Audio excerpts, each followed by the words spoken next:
O Evangelho segundo o Espiritismo, capítulo 10. Bem-aventurados os que são misericordiosos. Temas abordados: perdoai, para que Deus vos perdoe. Reconciliação com os adversários. Sacrifício mais agradável a Deus. O argueiro e a trave no olho. Não julgueis, para não serdes julgados. Atire a primeira pedra aquele que estiver sem pecado. Instruções dos Espíritos, perdão das ofensas. Instruções dos Espíritos, a indulgência. Instruções dos Espíritos. É permitido repreender os outros, notar as imperfeições de outrem, divulgar o mal de outrem? Perdoai, para que Deus vos perdoe. 1. Bem-aventurados os que são misericordiosos, porque obterão misericórdia. Mateus, capítulo 5, versículo 7. 2. Se perdoardes aos homens as faltas que cometerem contra vós, também vosso Pai Celestial vos perdoará os pecados. Mas, se não perdoardes aos homens quando vos tenham ofendido, vosso Pai Celestial também não vos perdoará os pecados. Mateus, capítulo 6, versículos 14 e 15. 3. Se contra vós pecou o vosso irmão, e de fazer-lhe sentir a falta em particular, a sós com ele, se vos atender, tereis ganho o vosso irmão. Então, aproximando-se dele, disse-lhe Pedro: Senhor, quantas vezes perdoarei a meu irmão, quando houver pecado contra mim? Até 7 vezes. Respondeu-lhe Jesus: Não vos digo que perdoeis até 7 vezes, mas até 70 vezes 7 vezes. Mateus, capítulo 18, versículos 15, 21 e 22. 4. A misericórdia é o complemento da brandura, porquanto aquele que não for misericordioso não poderá ser brando e pacífico. Ela consiste no esquecimento e no perdão das ofensas. O ódio e o rancor denotam alma sem elevação, nem grandeza. O esquecimento das ofensas é próprio da alma elevada que para acima dos golpes que lhe possam desferir. Uma é sempre ansiosa, de sombria suscetibilidade e cheia de fel, a outra é calma, toda mansidão e caridade. Ai daquele que diz, nunca perdoarei. Esse, se não for condenado pelos homens, sê-lo-á por Deus. Com que direito reclamaria ele o perdão de suas próprias faltas, se não perdoa as dos outros? Jesus nos ensina que a misericórdia não deve ter limites, quando diz que cada um perdoe ao seu irmão, não 7 vezes, mas 70 vezes 7 vezes. Há, porém, 2 maneiras bem diferentes de perdoar. Uma grande, nobre, verdadeiramente generosa, sem pensamento oculto, que evita, com delicadeza, ferir o amor próprio e a suscetibilidade do adversário, ainda quando este último nenhuma justificativa possa ter. A segunda é a em que o ofendido, ou aquele que tal se julga, impõe ao outro condições humilhantes e lhe faz sentir o peso de um perdão que irrita, em vez de acalmar. Se estende a mão ao ofensor, não o faz com benevolência, mas com ostentação, a fim de poder dizer a toda a gente: vede como sou generoso. Nessas circunstâncias, é impossível uma reconciliação sincera de parte a parte. Não há generosidade, há apenas uma forma de satisfazer ao orgulho. Em toda contenda, aquele que se mostra mais conciliador, que demonstra mais desinteresse, caridade e verdadeira grandeza da alma granjeará sempre a simpatia das pessoas imparciais. Reconciliação com os adversários. 5. Reconciliai-vos o mais depressa possível com o vosso adversário, enquanto estáis com ele a caminho, para que ele não vos entregue ao juiz, o juiz não vos entregue ao ministro da justiça e não sejais metido em prisão. Digo-vos, em verdade, que daí não sareis, enquanto não houverdes pago o último ceitil. Mateus, capítulo 5, versículos 25 e 26. 6. Na prática do perdão, como, em geral, na do bem, não há somente um efeito moral, há também um efeito material. A morte, como sabemos, não nos livra dos nossos inimigos. Os espíritos vingativos perseguem, muitas vezes, com seu ódio, no além-túmulo, aqueles contra os quais guardam rancor, donde decorre a falsidade do provérbio que diz: morto o animal, morto o veneno, quando aplicado ao homem. O espírito mau espera que o outro, a quem ele quer mal, esteja preso ao seu corpo e, assim, menos livre para mais facilmente o atormentar, ferir nos seus interesses ou nas suas mais caras afeições. Desse fato reside a causa da maioria dos casos de obsessão, sobretudo dos que apresentam certa gravidade, quais os de subjugação e possessão. O obsidiado e o possesso são, pois, quase sempre vítimas de uma vingança, cujo motivo se encontra em existência anterior e a qual que a sofre deu lugar pelo seu proceder. Deus o permite para os punir do mal que a seu turno praticaram ou, se tal não ocorreu, por haverem faltado com a indulgência e a caridade, não perdoando. Importa, conseguintemente, do ponto de vista da tranquilidade futura, que cada um repare, quanto antes, os agravos que haja causado ao seu próximo, que perdoe aos seus inimigos, a fim de que, antes que a morte lhe chegue, esteja apagado qualquer motivo de dissensão, toda causa fundada de ulterior animosidade. Por essa forma, de um inimigo encarniçado neste mundo se pode fazer um amigo no outro, pelo menos. O que assim procede põe de seu lado o bom direito e Deus não consente que aquele que perdoou sofra qualquer vingança. Quando Jesus recomenda que nos reconciliemos o mais cedo possível com o nosso adversário, não é somente objetivando apaziguar as discórdias no curso da nossa atual existência, é agudo, principalmente para que elas se não perpetuem nas existências futuras. Não saireis de lá, da prisão, enquanto não houverdes pago até o último centavo, isto é, enquanto não houverdes satisfeito completamente a justiça de Deus. Sacrifício mais agradável a Deus. 7. Se, portanto, quando fordes depor vossa oferenda no altar, vos lembrardes de que o vosso irmão tem qualquer coisa contra vós, deixai a vossa dádiva junto ao altar e ide, antes, reconciliar-vos com o vosso irmão, depois, então, voltai a oferecê-la. Mateus, capítulo 5, versículos 23 e 24. Veja, quando diz, e de reconciliar-vos com o vosso irmão, antes de depordes a vossa oferenda no altar, Jesus ensina que o sacrifício mais agradável ao Senhor é o que o homem faça do seu próprio ressentimento, que, antes de se apresentar para ser por ele perdoado, precisa o homem haver perdoado e reparado o agravo que tenha feito a algum de seus irmãos. Só então a sua oferenda será bem aceita, porque virá de um coração expungido de todo e qualquer pensamento mau. Ele materializou o preceito, porque os judeus ofereciam sacrifícios materiais, cumpria e conformar suas palavras aos usos ainda em voga. O cristão não oferece dons materiais, pois que espiritualizou o sacrifício. Com isso, porém, o preceito ainda mais força ganha. Ele oferece sua alma a Deus e essa alma tem de ser purificada. Entrando no templo do Senhor, deve-lhe deixar fora todo sentimento de ódio e de animosidade, todo mau pensamento contra seu irmão. Só então os anjos levarão sua prece aos pés do Eterno. Eis aí o que ensina Jesus por estas palavras: deixai a vossa oferenda junto do altar e ide primeiro. Reconciliar-vos com o vosso irmão, se quiserdes ser agradável ao Senhor. O argueiro e a trave no olho. Olha, como é que vedes um argueiro no olho do vosso irmão, quando não vedes uma trave no vosso olho? Ou como é que dizeis ao vosso irmão: deixa-me tirar um argueiro do teu olho, vós que tendes no vosso uma trave? Hipócritas, tirai primeiro a trave do vosso olho e depois, então, vede como podereis tirar o argueiro do olho do vosso irmão. Mateus, capítulo 7, versículos 3 a 5. Uma das insensatezes da humanidade consiste em vermos o mal de outrem, antes de vermos o mal que está em nós. Para julgar-se a si mesmo, fora preciso que o homem pudesse ver seu interior no espelho, pudesse, de certo modo, transportar-se para fora de si próprio, considerar-se como outra pessoa e perguntar: que pensaria eu se visse alguém fazer o que faço? Incontestavelmente é o orgulho que induz o homem a dissimular para si mesmo os seus defeitos, tanto morais quanto físicos.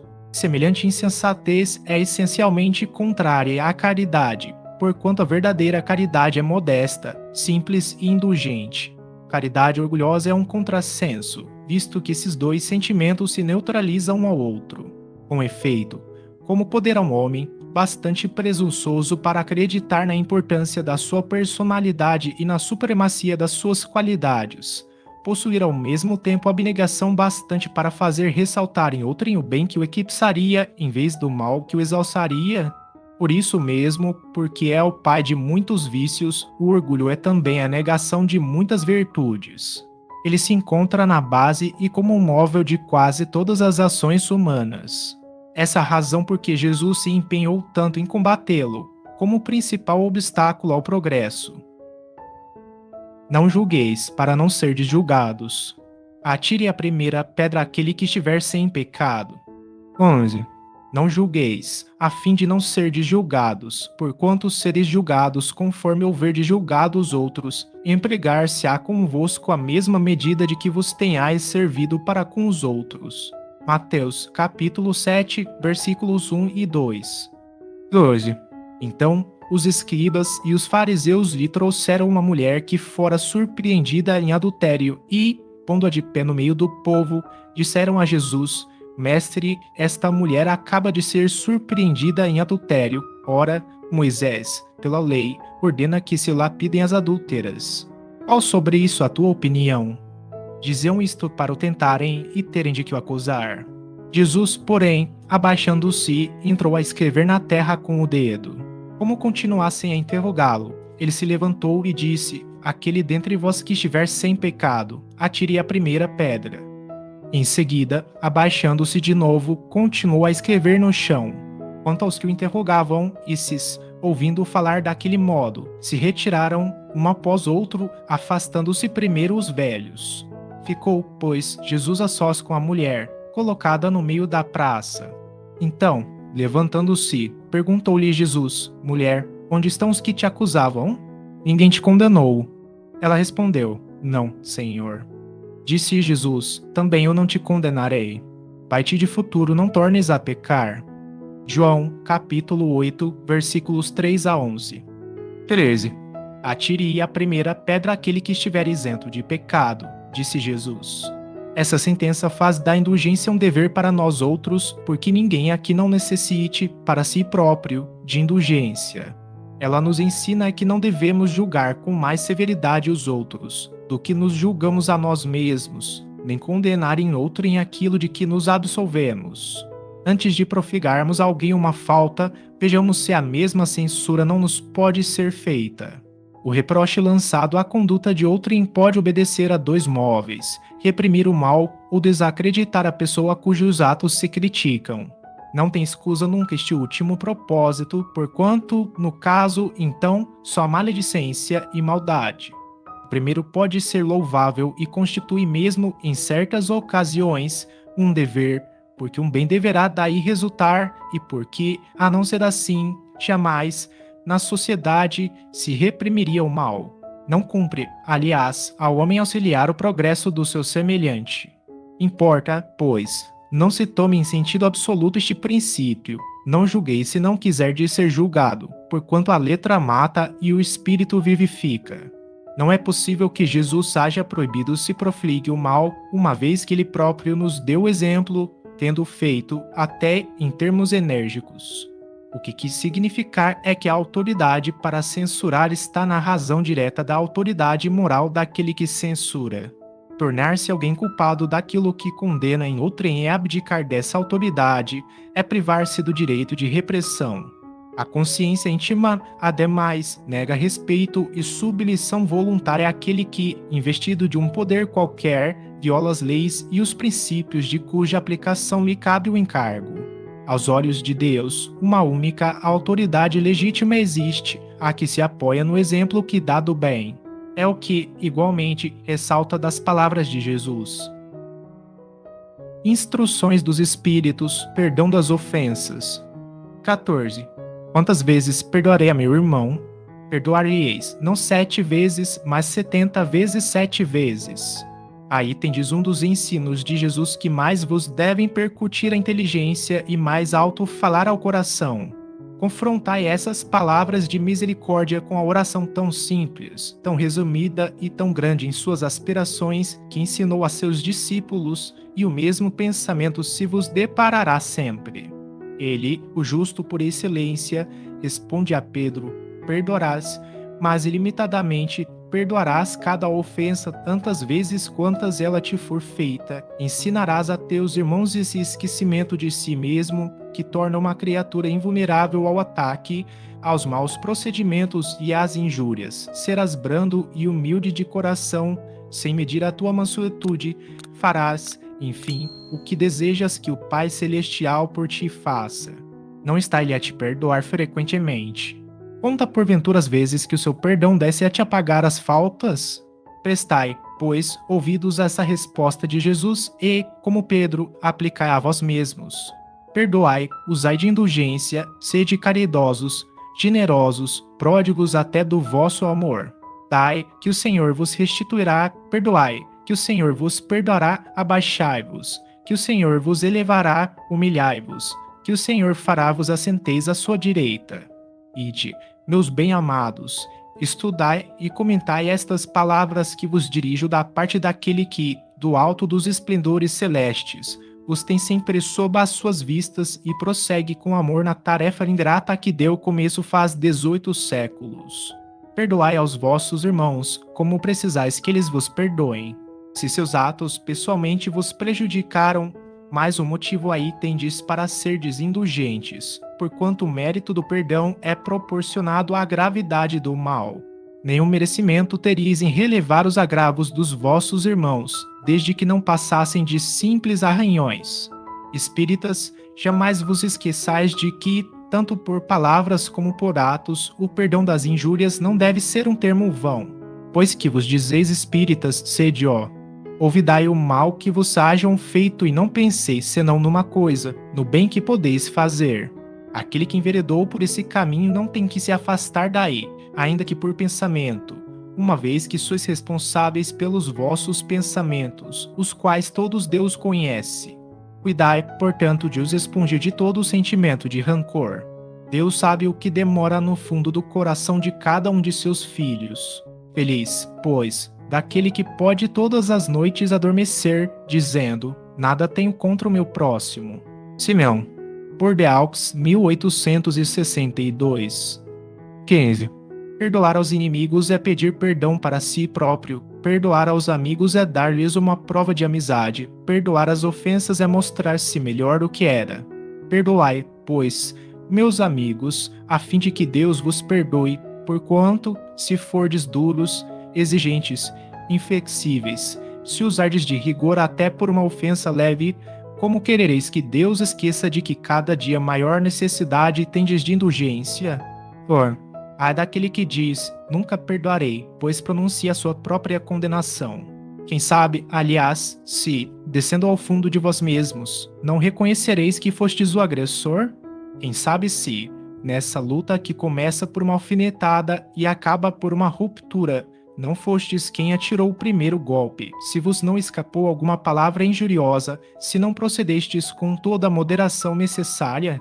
Sem dúvida, o vosso adversário andou mal em se mostrar excessivamente suscetível, razão demais para serdes indulgentes e para não vos tornardes merecedores da invectiva que lhe lançastes. Admitamos que, em dada circunstância, fostes realmente ofendido.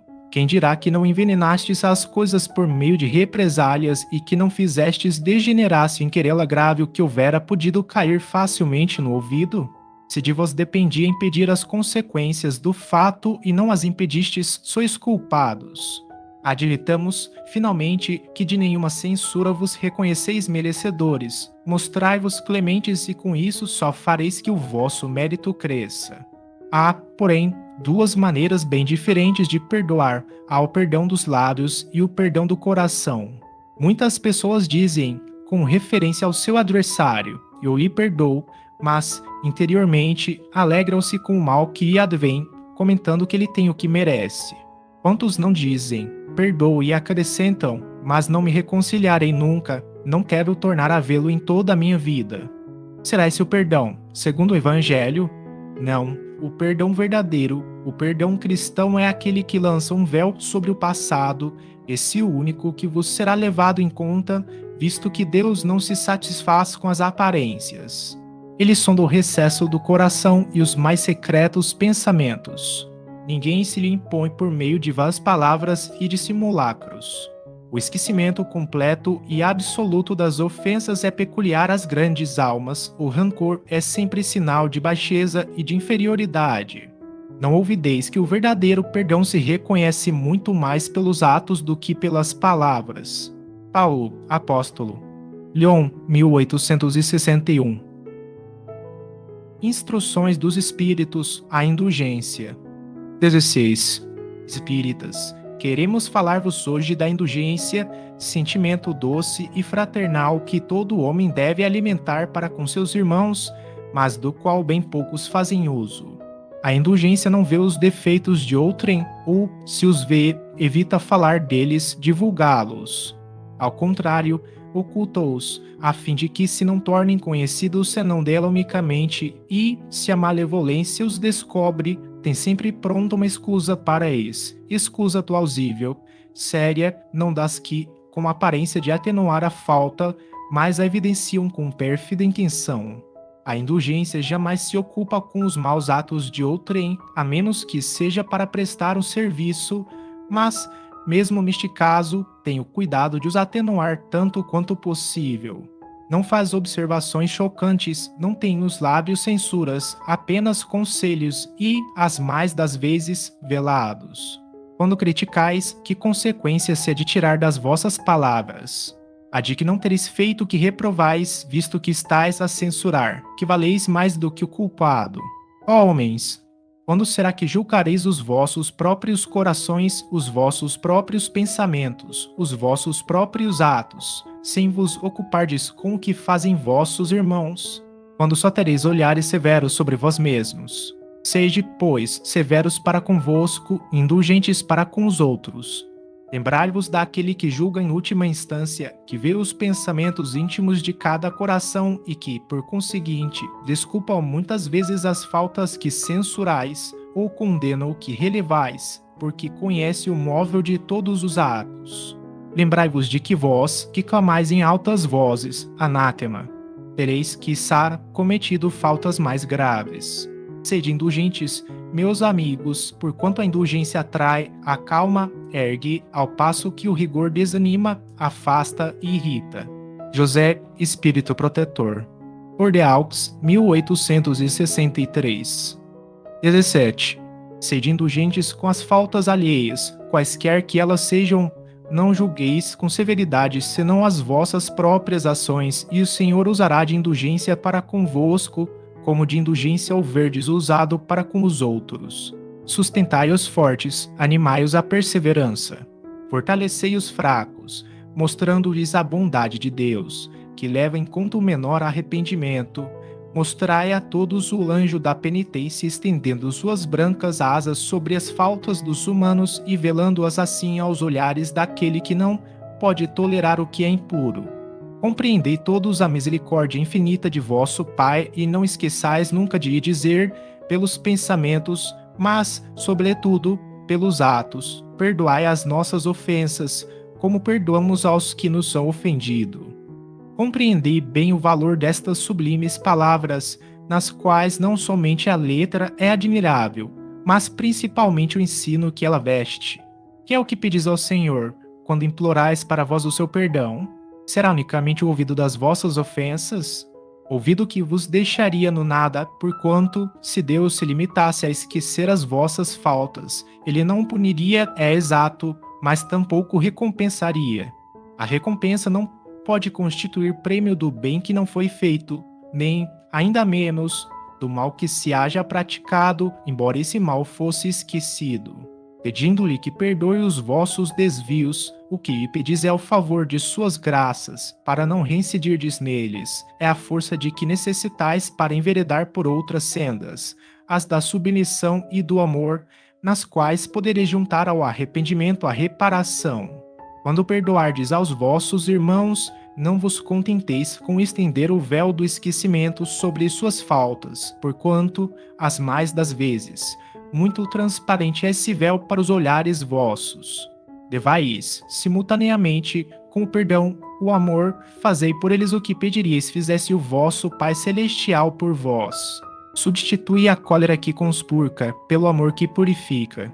Pegai, exemplificando, essa caridade ativa, infatigável, que Jesus vos ensinou, pregai-a como ele o fez durante todo o tempo em que esteve na terra, visível aos olhos corporais, e como ainda prega incessantemente, desde que se tornou visível tão somente aos olhos do Espírito.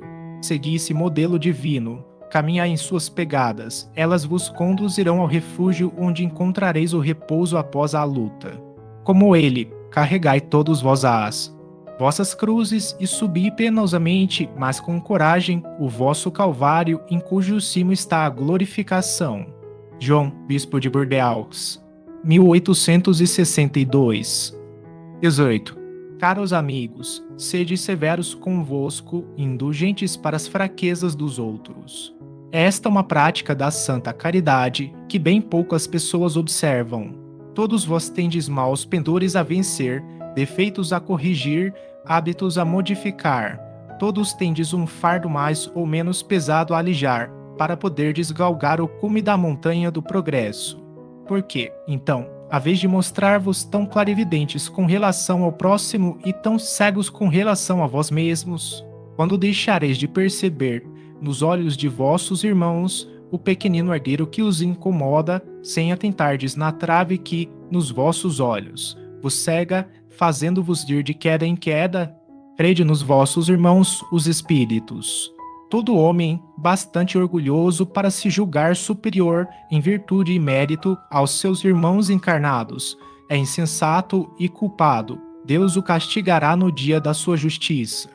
O verdadeiro caráter da caridade é a modéstia e a humildade, que consiste em ver cada um apenas superficialmente os defeitos de outrem e esforçar-se por fazer que prevaleça o que há nele de bom e virtuoso, porquanto, embora o coração humano seja um abismo de corrupção, sempre há, algumas de suas dobras mais ocultas, o germe de bons sentimentos, centelha vivaz da essência espiritual.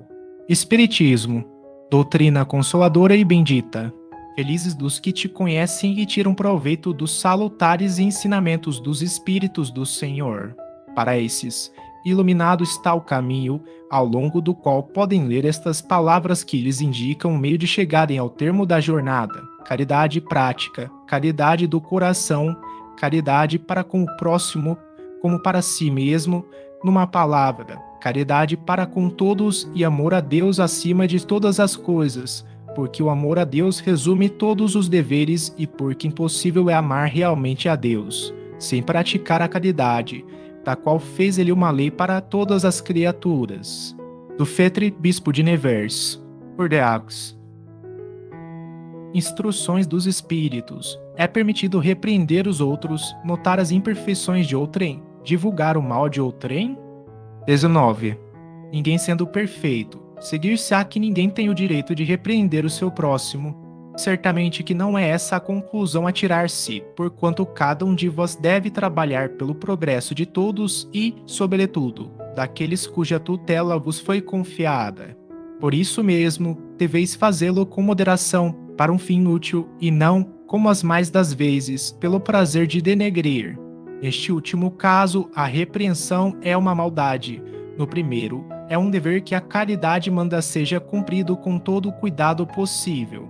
Ademais, a censura que alguém faça a outrem deve ao mesmo tempo dirigi-la a si próprio, procurando saber se não a terá merecido.